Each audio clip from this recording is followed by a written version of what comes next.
启动以后皮带有异响，不同的车型皮带产生的异响，故障点也是不一样。今天就分享给大家应该怎么检查。大家好，我是专注于汽车知识分享的小陈。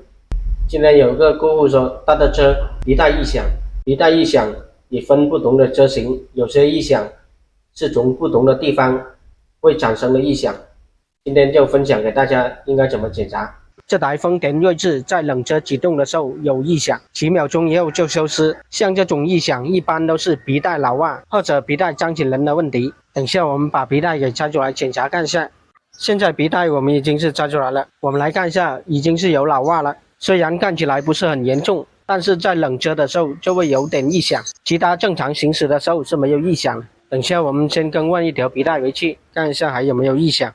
现在新的皮带我们已经是安装好了，刚才也检查了一下皮带张紧人，发现张紧人还是好的。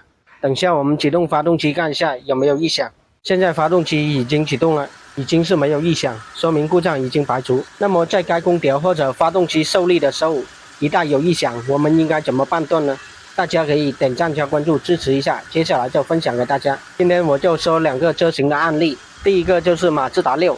我们在启动该空调或者发动机受力的时候，就有这种声音的异响。像这种异响，在检查皮带或者皮带调整人没有问题的情况下，一般就是这个起轴的皮带人有问题，我们直接更换这个起轴皮带人就可以了。